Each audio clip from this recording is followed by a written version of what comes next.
នេះគឺជាភេទជ្ជៈដែលច្នៃអំពីដំណាប់ស្វាយបងប្អូន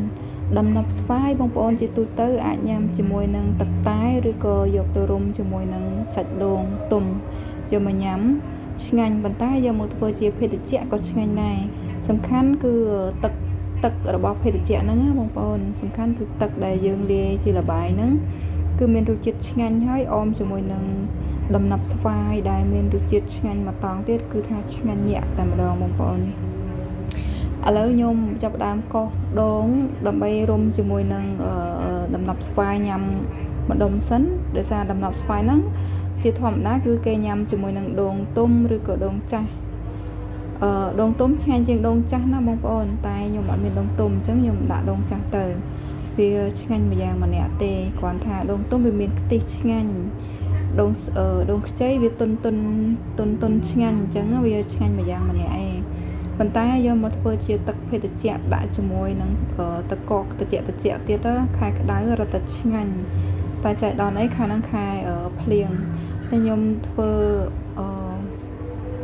ភេទជ្ជៈមុខនេះញ៉ាំសគួរបងប្អូនដែលមានដំណាប់ស្វាយច្រើនអត់ដឹងថាយកទៅធ្វើអីបងប្អូនអញ្ចឹងយកមកធ្វើជាភេទជ្ជៈញ៉ាំឬក៏យកទៅរុំជាមួយនឹង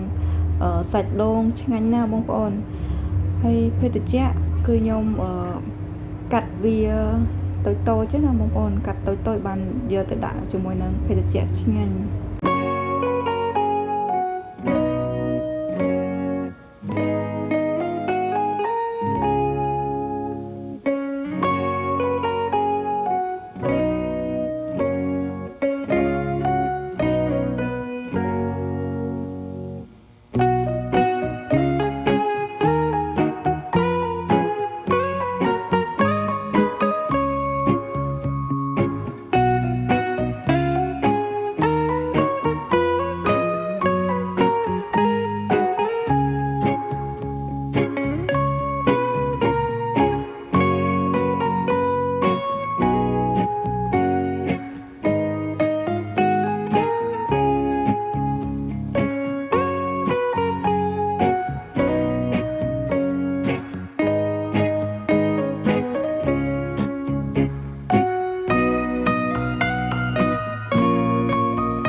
សាច់ដូងដែលយកមកធ្វើជាភេទជ្ជៈគឺយកសាច់ទុនបានឆ្ងាញ់បងប្អូនសាច់រឹងយើងកោសដាក់មូហើយសាច់ទុនក៏ដាក់ធ្វើជាភេទជ្ជៈអាហ្នឹងគឺយកបានទាំងអស់ហើយឆ្ងាញ់ដូចគ្នាទៀតបងប្អូនបើយើងយកអាសាច់ទុនទៅមូក៏អត់កើតដែរហើយយកអាសាច់រឹងមកធ្វើភេទជ្ជៈក៏អត់កើតដែរអញ្ចឹងវាមានលក្ខណៈរបស់វាយើងធ្វើតាមលក្ខណៈរបស់វាទៅគឺឆ្ងាញ់ហ្មងបងប្អូនហើយទឹកល្បាយនេះគឺដាក់ទឹកដោះគោស្រស់ហើយនឹងទឹកដោះគោខាប់បងប្អូនបើយើងមានទឹកដូងក្អូបគឺថែមជាមួយនឹងទឹកដូងក្អូបទៀតប៉ុន្តែបើអត់មានទេវាកាត់ឆ្ងាញ់បន្តិចបើសិនជាមានទឹកដូងក្អូបគឺឆ្ងាញ់ជាងនឹងហើយសាច់ដូងក្អូបទៀតគឺរត់តែឆ្ងាញ់ជាងនឹងហើយទឹកកកគឺប្រើទឹកកកម៉ត់ណាបងប្អូនទឹកកកម៉ត់គឺដាក់ទៅឆ្ងាញ់បើទឹកកកអនាម័យធំដាក់ទៅវាអត់សូវត្រូវគ្នាទេជាមួយភេទជ្ជៈមុខហ្នឹងដោយសារតែយើងត្រូវញ៉ាំជាមួយនឹងសាច់ដូងជាមួយនឹងកណាប់ស្វាយអញ្ចឹងណាបើយើងដាក់អាទឹកកកហឹងធំហ្នឹងទៅវាអត់ត្រូវគ្នាអញ្ចឹងដាក់អត់ឲ្យពេញទេបងប្អូនព្រោះថានៅកណាប់យើងដាក់ទៅវាហេល្មមមកកំប៉ុងល្មមស្អាតហ្មងទឹកដោះគោយើងប្រើ150 ml ក៏បានដែរបងប្អូន150 ml ក្រោមហ្នឹងក៏បានដែរដាក់ ជាដូចជាភេទជ្ជៈទូទៅហើយនេះពេលរួចរាល់ហើយយើងដាក់តុបតែងល្បាយពីលើអញ្ចឹងទៅឃើញស្រស់ស្អាតហើយបងប្អូនហើយឆ្ងាញ់ទៀតសំខាន់ណាស់បើសិនជាបានដូងក្អូបខ្ញុំនិយាយហើយនិយាយទៀតដូងក្អូបគឺធ្វើមុខភេទជ្ជៈហ្នឹងគឺឆ្ងាញ់ខ្លាំងមែនទែនណាបងប្អូន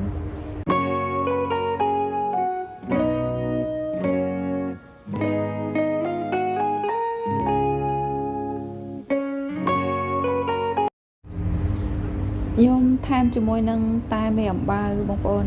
បើបងប្អូនមានតែចង់ដាក់តែពណ៌ផ្សេងអីក៏បានដែរតែមេអំបៅដាក់ត្រូវជាងគេដាក់ឆ្ងាញ់ជាងគេវាក្លិនវាស្របជាមួយនឹងដូងជាមួយនឹងដំណាប់ស្វាយគឺដាក់តែមេអំបៅគឺត្រូវជាងគេឆ្ងាញ់ជាងគេបើដាក់តែអីផ្សេងទៀតវាក្លិនវាដិតជាងតែមេអំបៅអញ្ចឹងទៅវាកាត់ឈ្ងុយកាត់ឆ្ងាញ់បន្តិចប៉ុន្តែបើដាក់មួយតែមេអំបៅហ្នឹងគឺថាស្របគ្នាទៅដោយរលូនឆ្ងាញ់តែម្ដងបងប្អូនមើលតែមាត់ខ្ញុំញ៉ាំហ្នឹងដឹងហើយបងប្អូនឆ្ងាញ់ខ្លាំងអរគុណច្រើនបងប្អូនសម្រាប់ការទស្សនាវីដេអូពីដើមរហូតដល់ជិតចប់បងប្អូនជូនពរបងប្អូនមានសុខភាពល្អទាំងអស់គ្នារកប្រកបការងារអីឲ្យបានទៅរលូនជោគជ័យទាំងអស់គ្នាបងប្អូនហេងអរគុណច្រើន